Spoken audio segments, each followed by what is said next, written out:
flame red paint, club cab doors, a long bed carrying a barrel of sensors into the path of an F5. Most people remember the tornado, the funnel wide enough to swallow a drive-in theater, the tanker, the cow. What they don't remember, what nobody talks about, is that the truck was a fraud. Not the color, not the stance, those were real. But the badge on the door that said 3500 applied by a prop crew. The lug count that changed between shots, different trucks wearing the same paint. The engine sound you heard when Bill Paxton buried the throttle across an Oklahoma field, that wasn't the V10. That was a V8 they dubbed in later because the 10-cylinder didn't sound right on a mixing board. Chrysler sent 5 trucks to make one truck. And when the camera stopped, the studio sent all 5 somewhere they couldn't come back from. This is what happened to the most iconic pickup truck in disaster movie history, and why 30 years later, nobody can prove a single one of them still exists.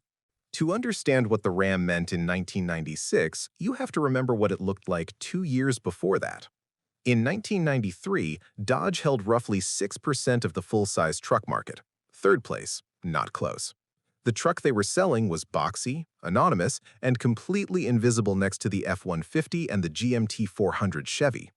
Nobody was driving a Dodge Ram because they wanted to be seen in it. Then a designer named Phillip Payne, working out of the old AMC studio in Kenosha, looked at an 18-wheeler and decided that was the answer. The fenders came up, the headlights dropped, the grille pushed forward like the nose of a Peterbilt. Bob Lutz, Chrysler's vice chairman and the man who gave Payne permission to tear up the conventional approach, had already greenlit the Viper and the Grand Cherokee with the same philosophy. If you're going to lose, lose doing something nobody else would try. The 1994 Dodge Ram launched at Cobo Hall and the market reacted immediately.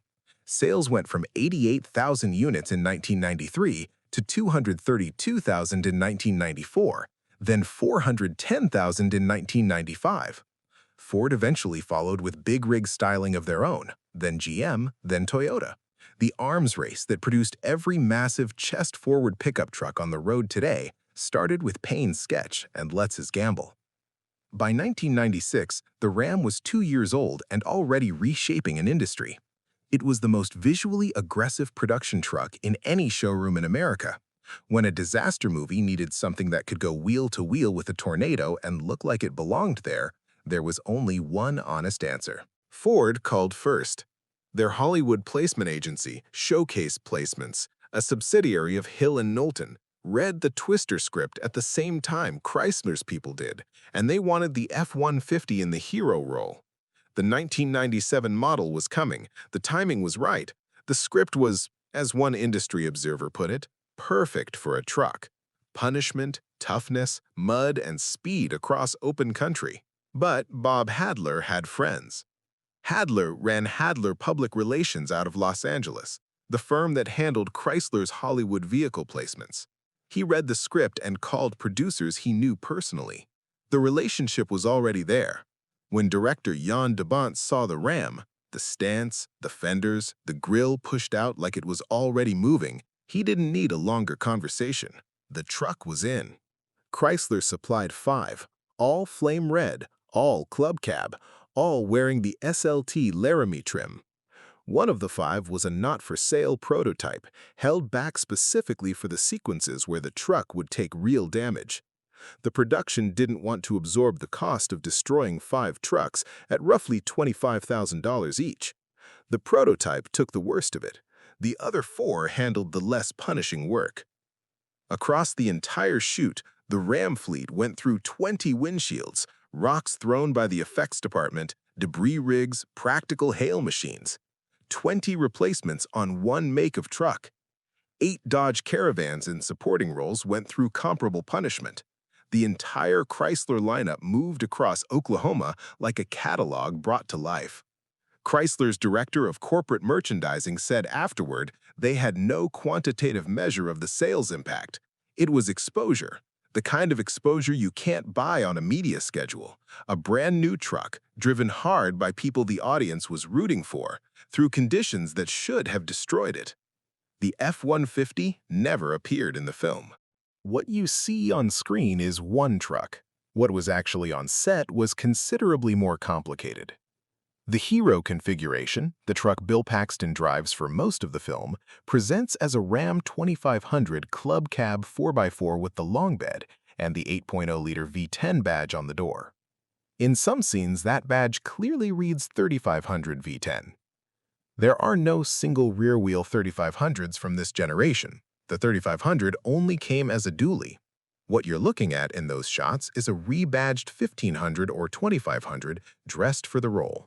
Lower suspension height, 5-lug front axle, badges applied slightly out of position by a prop crew that knew most viewers wouldn't pause the frame.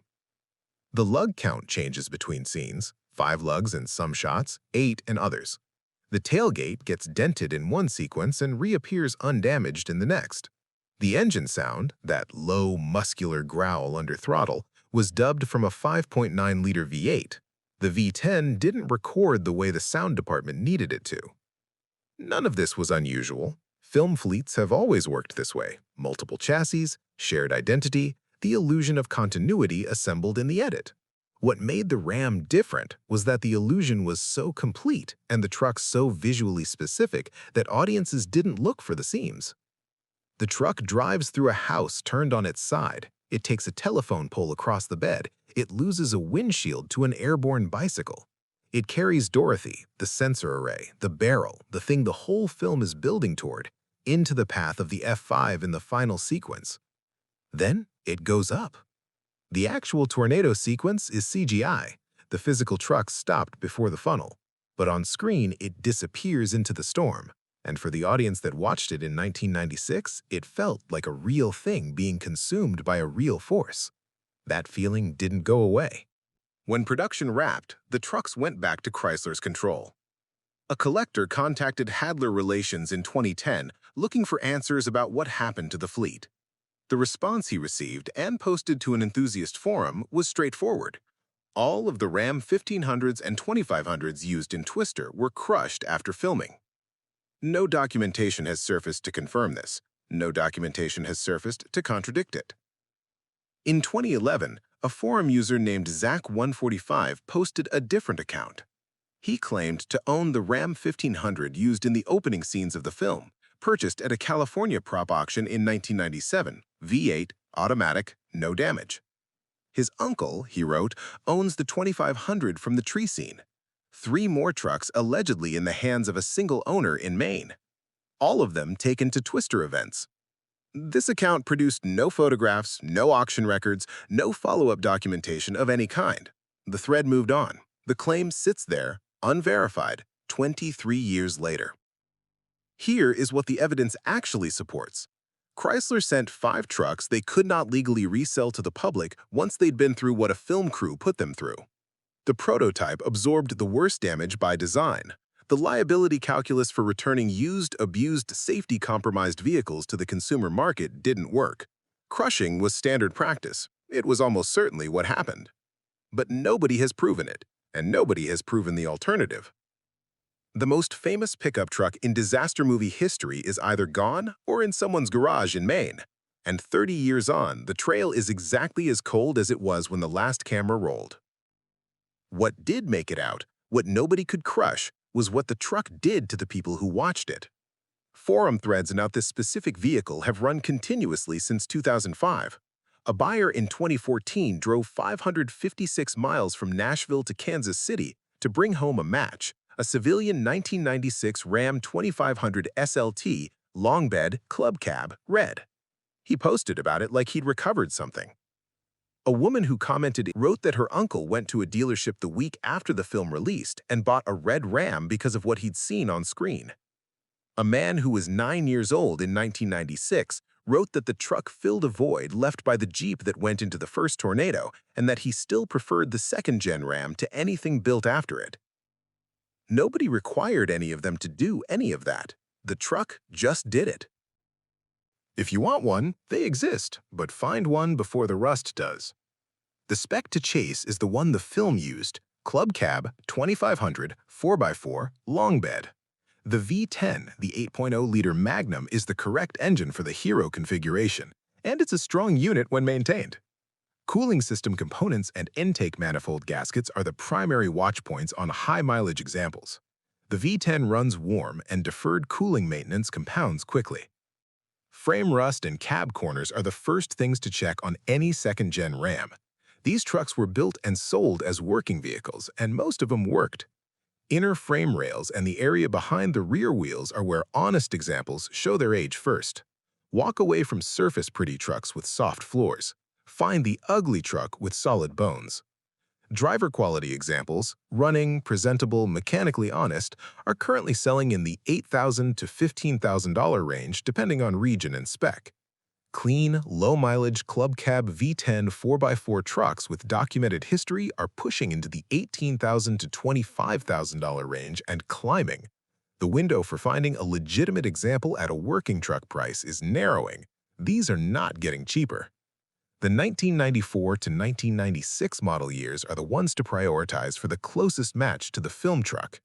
The 1997 and later trucks are mechanically similar, but carry minor trim and lighting revisions. If accuracy matters to you, 1995 and 1996 are your years. The 1994 Dodge Ram changed what a pickup truck was allowed to look like. Every big-shouldered, chest-forward, semi-inspired truck on the road today carries a design debt back to Phillip Payne's studio in Kenosha and Bob Lutz's willingness to let someone tear up the blueprint. The truck that went into Twister was 2 years old when it got the role. It got the role because a placement agent had the right phone number. It appeared on screen as at least 2 different trucks, pretending to be one. Its engine sound was borrowed from a smaller motor. Its badges were applied by a prop crew working from the outside in. None of that diminished what it meant to the people who watched it. The trucks are probably gone. A crushing order from a major automaker doesn't leave much room for survivors, and the one account that suggests otherwise has never produced a photograph. 30 years of searching has not confirmed a single frame-off, documented, provenance-verified example from the production fleet. But the generation of buyers it made, the 9-year-olds who grew up to drive 556 miles for a civilian match, the uncles who walked into dealerships the week the film released, the collectors who still watch the lug count change between scenes and feel something about it, they're not rumored. They're documented. They showed up. They kept showing up. Nobody required them to.